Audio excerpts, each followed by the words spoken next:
tua fama e por isso temi. Aviva a tua obra, ó Senhor, no decorrer dos anos, e no decurso dos anos, faze conhecida na tua ira, lembra-te da misericórdia. Glória a Deus. Somente esse texto, meus irmãos, que nós iremos pensar um pouco na noite deste dia. Meus irmãos, como é conhecido de todos nós, o livro do profeta Abacuque, ele é bastante conhecido dos leitores.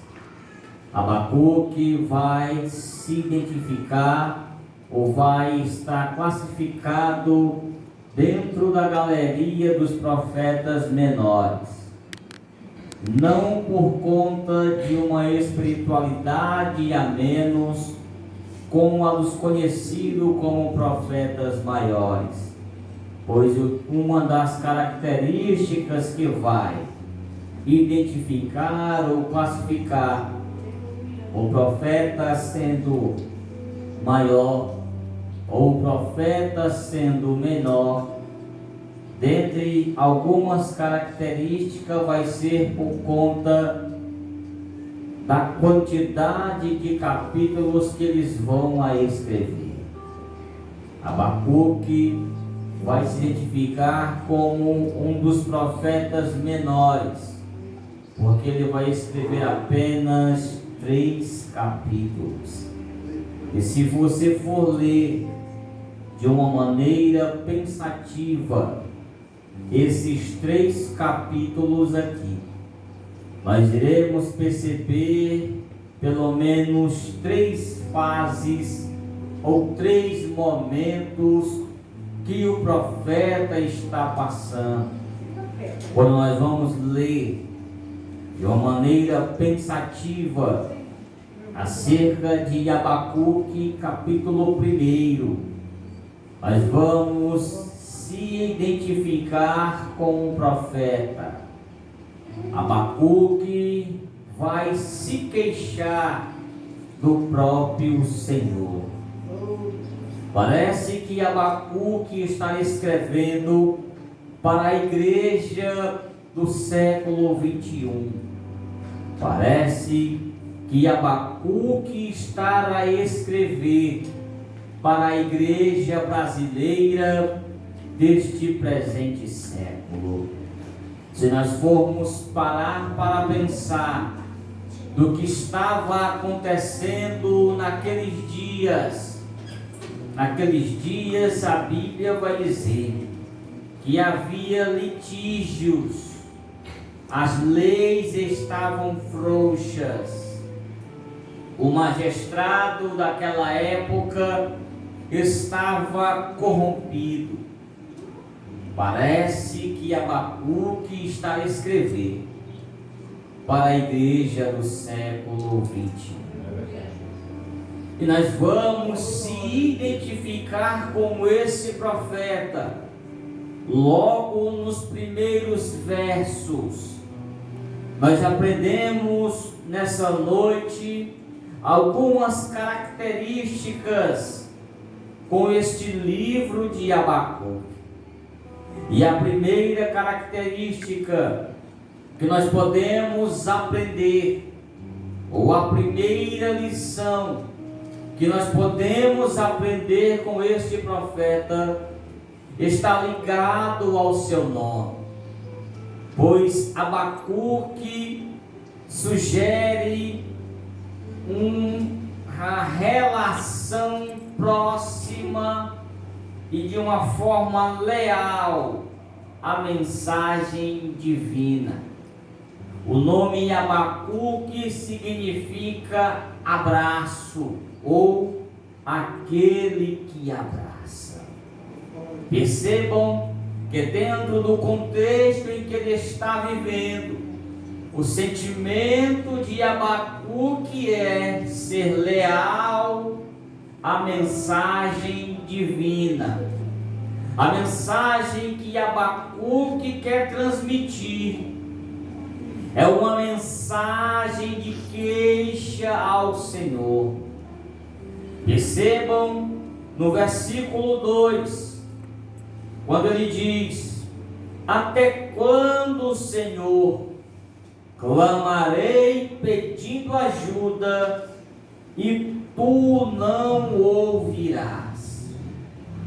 O retrato de Abacuque é o mesmo retrato meu, é o mesmo retrato seu, é o mesmo retrato nosso, por que não dizer da nossa geração?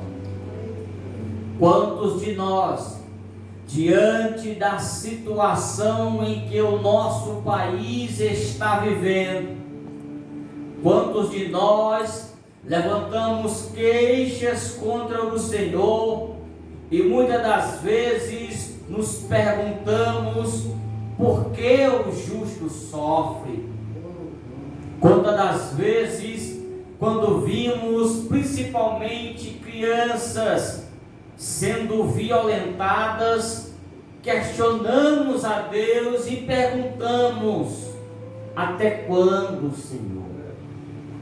Até quando isso vai acontecer? E alguns até vão questionar o próprio Senhor, se perguntando aonde Ele está. O Senhor está onde sempre esteve, no alto e sublime trono, contemplando tudo o que está a acontecer nesses dias. Está tudo sobre o seu controle.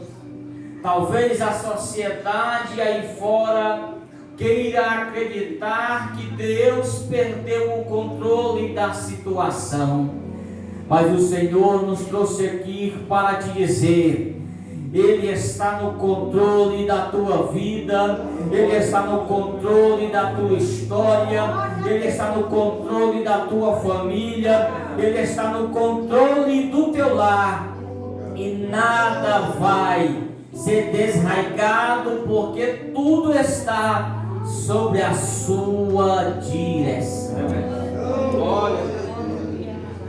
Mas quando nós paramos para pensar acerca do teor da mensagem que o profeta teria que carregar, é algo que nos faz parar para pensar e pensarmos um pouco acerca disso. Pois no verso 1 está escrito: sentença revelada ao profeta Abacuque. Em outras traduções vai estar escrito: peso da visão ao profeta Abacuque. Percebam que há um peso em sua mensagem. Percebam que há uma revelação da parte de Deus ao profeta. E o que Deus revelara a Abacuque era algo de uma sentença que ele iria derramar sobre a nação de Judá naqueles dias.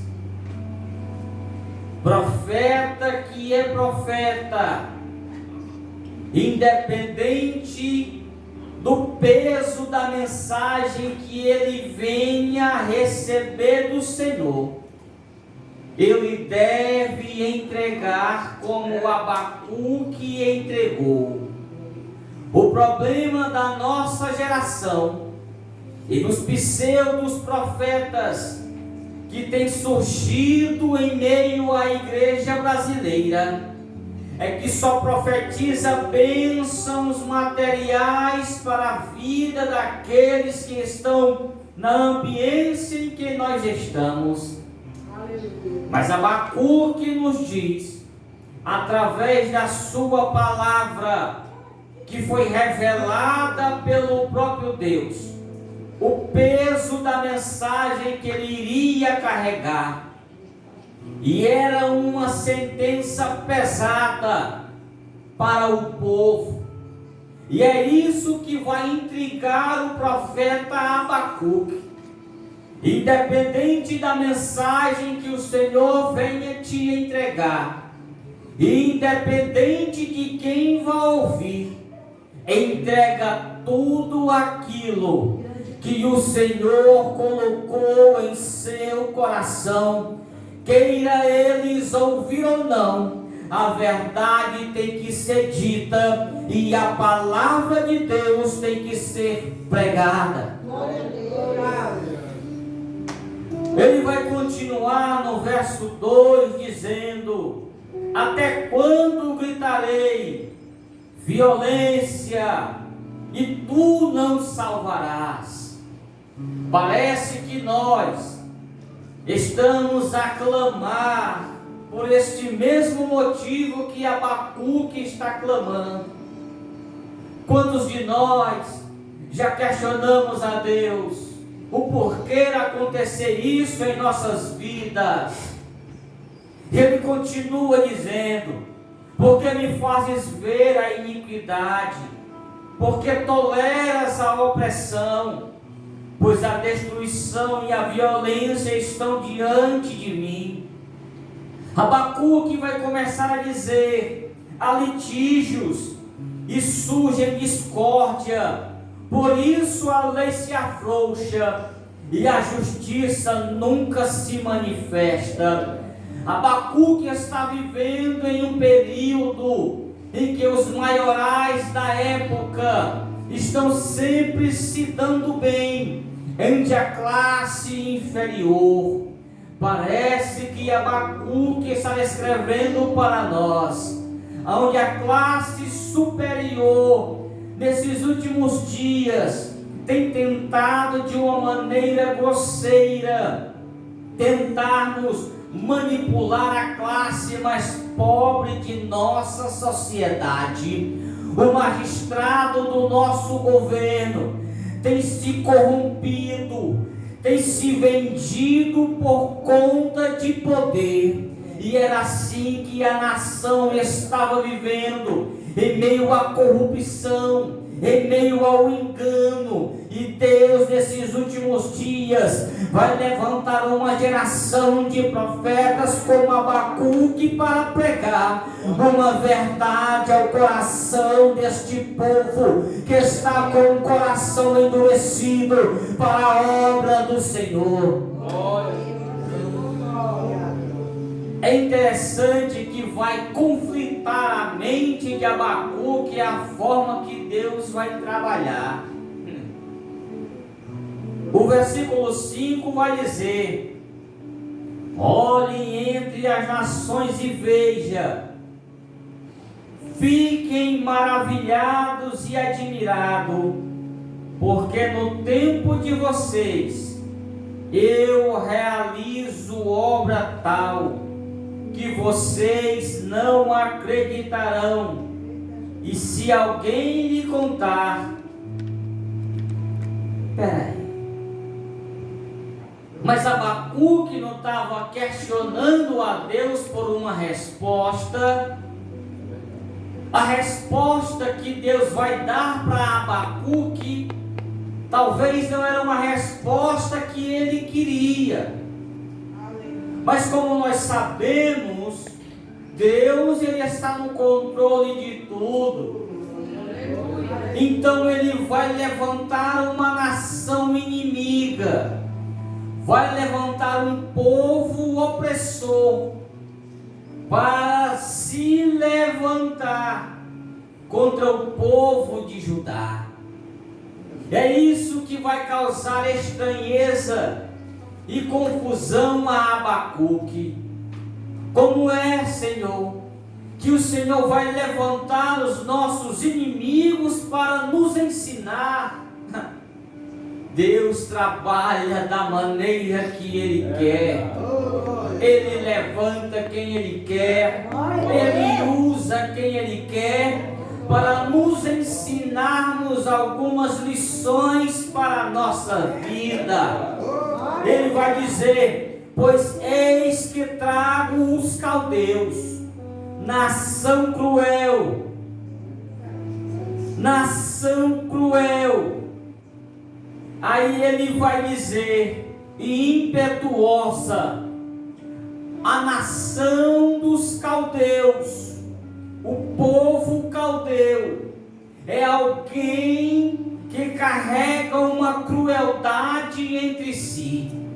E se você for ler do versículo 6 até o versículo 11, a Bíblia vai dizer que os caldeus zombam dos reis.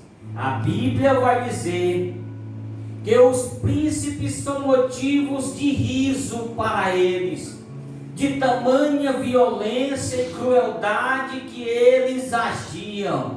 Se o Senhor quer te ensinar algo, que o Senhor quer te falar algo, esteja com os ouvidos atentos, que Ele usa de quem Ele quer para extrair lições preciosas para a nossa vida.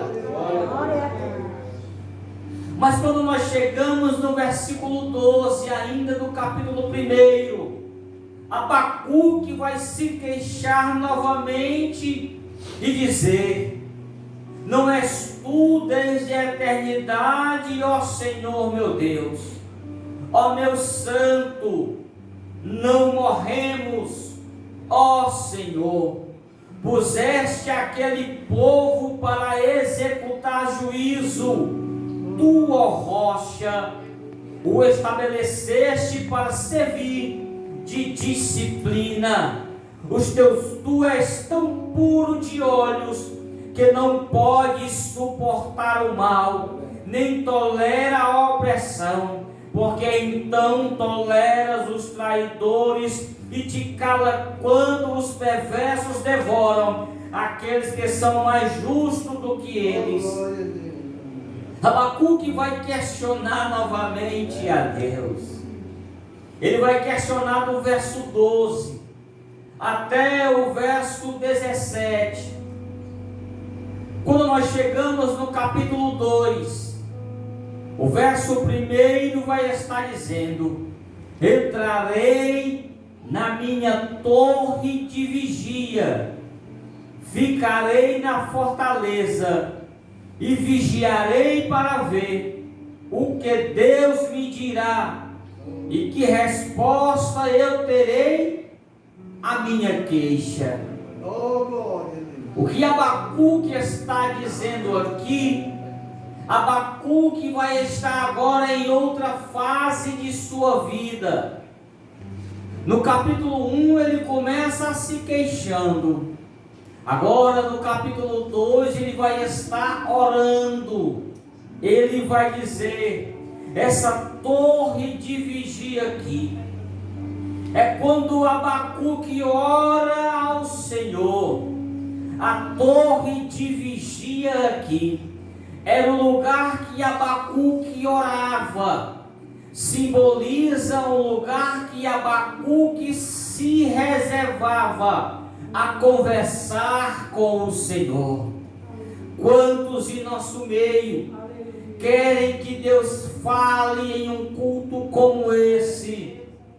Quantos em nosso meio querem ouvir a voz de Deus, mas não dobram os seus joelhos para clamar a Ele, entregar a sua petição, entregar a sua queixa? Agora fica sabendo, você pode até se queixar, mas Ele vai responder da maneira que Ele quer, não é da maneira que te apraz, para que o nome dEle venha a ser glorificado. Agora Abacuque está orando, e quando Abacuque ora, Deus responde novamente. Percebam a intimidade que ele tem. Ele questiona a Deus no capítulo 1, mas ele sabe da responsabilidade que ele tem que entregar ao povo. Agora no capítulo 2 ele vai orar novamente, e Deus vai responder ele novamente, de uma forma extraordinária. Quando no versículo 2 ele diz, no capítulo 2, o Senhor me respondeu e disse: escreva a visão, torne-a bem legível sobre tábuas, para que possa ser lida até por quem passar correndo, porque a visão ainda está para se cumprir no tempo determinado. Ela se apressa para o fim e não falhará, mesmo que pareça demorar. Espere, porque certamente virá e não tardará. O problema da nossa geração é que oramos agora e queremos que Deus responda imediatamente. Parece que Deus está sendo submisso ao nosso querer, mas Ele diz: espera. O que tu vai escrever, tu vai fazer como se fosse, eu estou parafraseando agora, é como se fosse Abacuque fazer um outdoor, que quando nós passamos nos carros, nas motos, nos ônibus, dá para ler aquilo que está escrito no outdoor. Era parecido com aquilo que Deus estava dizendo ao profeta: escreve, porque querendo eles ou não, vai acontecer. Talvez eles pensem que vai acontecer agora, mas espera, que no momento certo vai vir. Espera, porque na hora certa e no momento certo Ele vai ouvir o teu clamor. Tenha certeza, porque a palavra dele vai dizer: porque certamente virá e não tardará. Pode passar o tempo que for, a tua oração subiu até o trono da graça, e Ele vai enviar resposta, querendo o inferno ou não, Ele vai enviar resposta para a tua vida. Oh, aleluia. Oh, Ilacandará, Xuricarai. Oh, aleluia.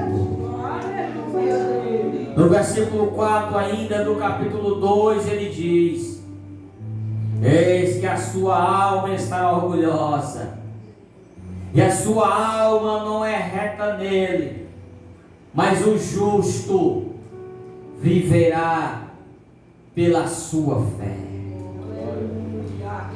Esse mesmo texto de que o justo viverá pela fé foi lido por Martinho Lutero, quando ele está lendo Romanos, que ele diz que lá está escrito que o justo viverá pela fé. Aquilo foi um estalo na mente de Lutero. E aí ele se levanta com as suas teses, desmontando todo o pensamento da religiosidade naquela época, trazendo para nós conhecido como a reforma protestante. Mas o que Abacuque está querendo dizer aqui, o próprio Deus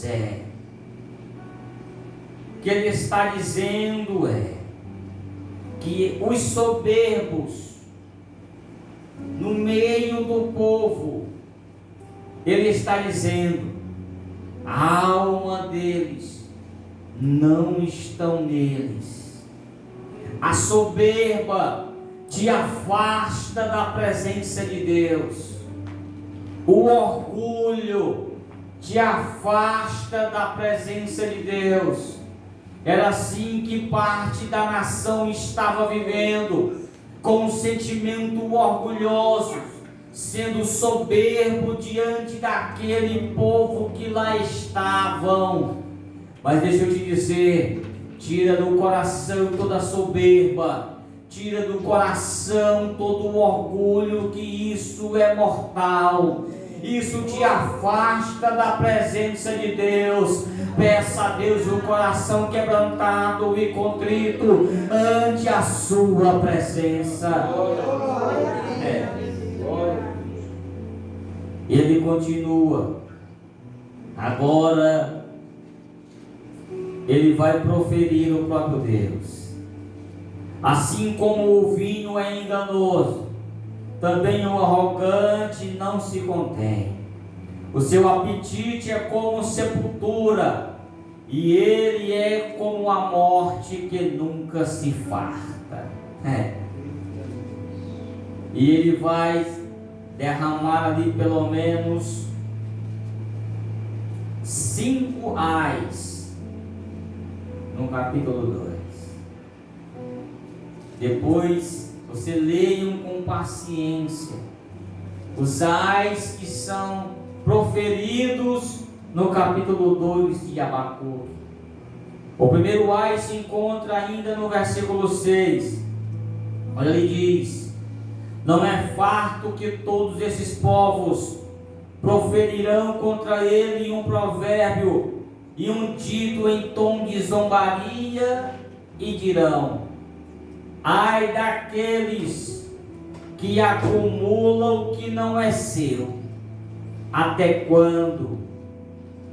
E daquele que se enche de coisas penhoradas, será que não se levantarão de repente contra vocês os seus credores? Tenham cuidado, tenham muito cuidado, para não cairmos nesse laço. Digamos e falamos que somos alguém avivado, mas vez por outra queremos acumular aquilo que não é nosso. Vez por outra somos amantes do dinheiro. Todos nós precisamos, porque nós só comemos, nós só se vestimos, porque nós precisamos. Hoje o dinheiro é fundamental em nossa vida. Mas o que Paulo vai dizer a Timóteo, que o amor ao dinheiro é a raiz de todos os males. Quando você se apega demais ao dinheiro, trabalha demais por conta do dinheiro, esquece de buscar ao verdadeiro Senhor e provedor de nossas vidas. E tem alguns até que agora vão emprestar dinheiro a juros. Agora os crentes estão querendo ser agiota. Tenham cuidado para não cair nesse mal. Inclusive existe até alguns memes nas redes sociais fazendo chacota com o povo cristão. Ele diz: eu quero um agiota cristão que não mate, que apenas ore. E tem. É necessário nos arrependermos dessa vida louca de querermos termos muito, enquanto quando nós percebemos que o Senhor supre as nossas necessidades, nós vivemos na sua total dependência, porque o justo viverá pela fé. No versículo 9 é outro ai, quando ele diz: ai daqueles que ajuntem suas casas, ai, bens mal adquirido, para pôr o seu ninho num lugar bem alto, a fim de livrar-se das garras dos maus. Os seus planos resultarão em vergonha para a sua casa. Ao destruir muitos povos, você pecou contra a sua própria vida. está escrito. Não tem como fugir da palavra. O verso 12 vai dizer: ai daquele que edifica uma cidade com sangue e fundamenta a iniquidade. Será que não é a vontade do Senhor dos Exércitos que os povos trabalhem para o fogo e que as nações fastiguem em vão? Porque a terra se encherá do conhecimento da glória do Senhor, como as águas cobrem o mar. A nação dos caldeus vivia dessa forma. Mas quando nós vemos o verso 15: ai daqueles que dá ao seu companheiro vinho misturado com o seu furor, e que o embebeda para lhe contemplar a sua nudez. Você ficará coberto de vergonha, em vez de honra. Beba você também, e mostre a sua incircuncisão. Chegará a sua vez de pegar o cálice da mão direita do Senhor, e a sua glória transformará em vergonha, porque a violência contra o Líbano cairá sobre você, e você ficará apavorado. No verso 19 ele vai dizer: ai daquele que diz à madeira, acorde, e a pedra muda, levante-se. Pode um ídolo ensinar? Eis que está coberto de ouro e de prata, mas no seu interior não há fôlego nenhum. O Senhor, porém, está no seu santo templo. Calem-se diante dele toda a terra. Aqui ele está falando para a classe idólatra, a classe que adora as imagens, que não podem fazer nada. E o profeta diz: o Senhor, porém, está no seu santo templo. Calem-se diante dele toda a terra. E quando nós chegamos no capítulo 3, Abacuque agora vai louvar a Deus. Abacuque agora, aquele que estava se queixando, no capítulo 2 ele vai estar orando. E agora, diante de tudo isso que ele vem passando, agora ele vai louvar a Deus. Há quem diga que Abacuque aqui era alguém que conhecia e que vinha de uma linhagem sacerdotal. Há quem atribua a ele sendo da tribo de Levi, porque ele vai direcionar aí no rodapé da sua Bíblia o cantor mor.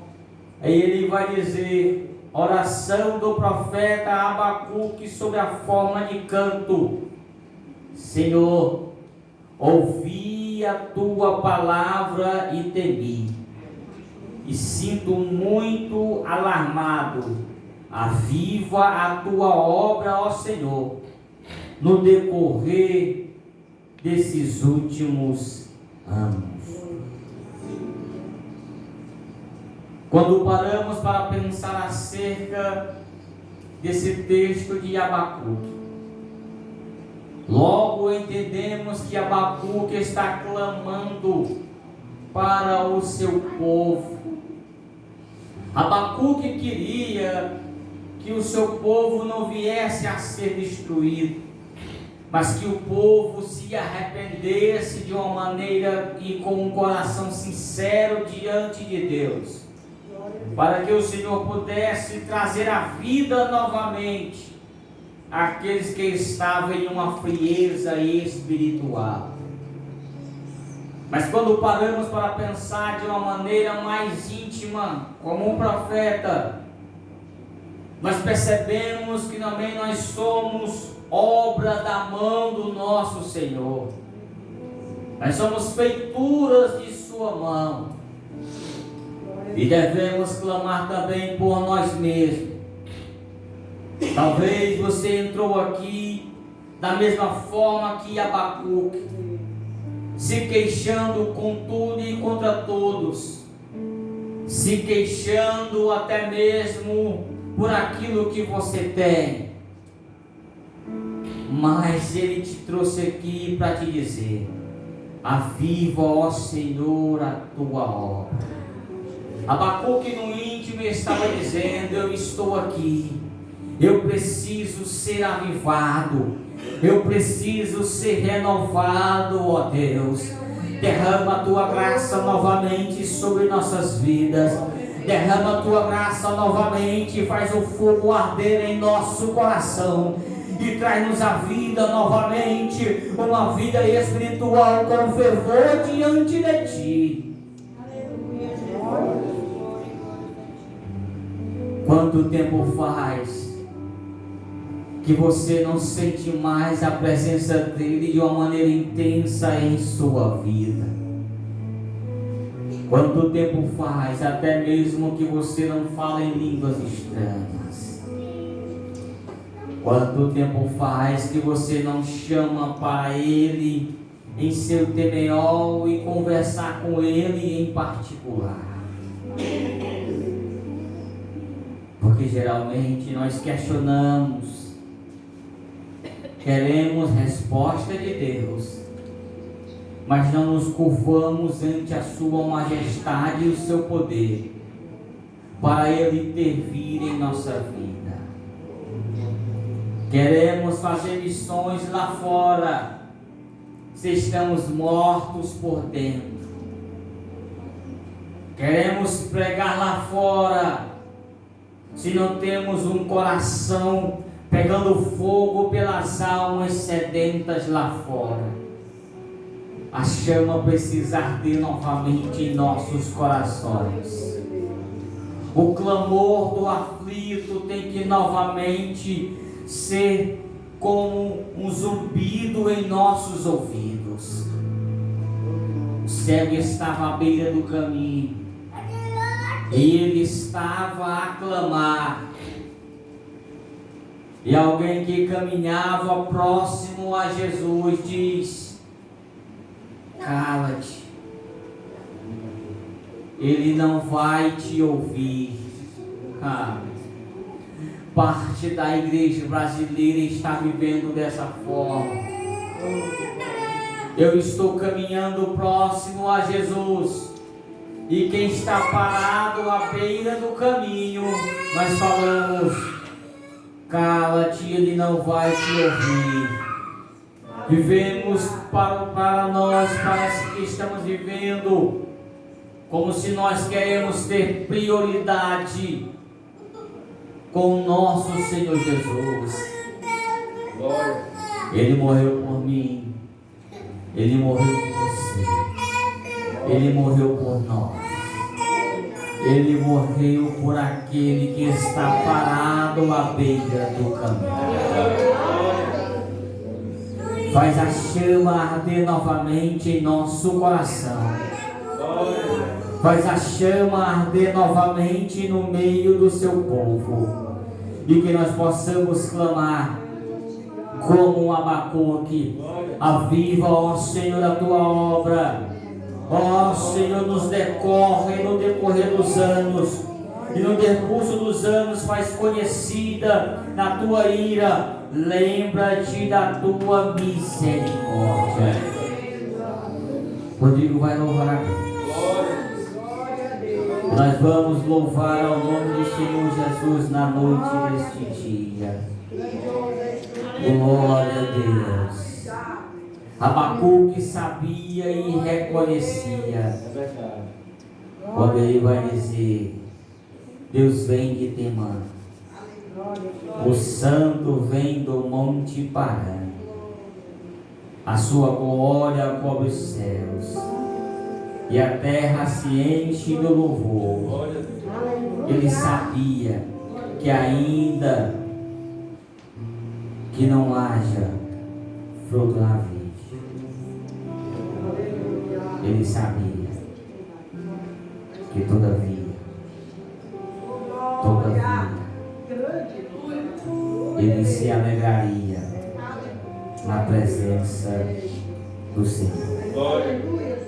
Ele sabia que poderia faltar as ovelhas do currais, mas ele sabia que a presença do Senhor em sua vida não poderia faltar. Glória a Deus. Fica de pé para nós celebrar.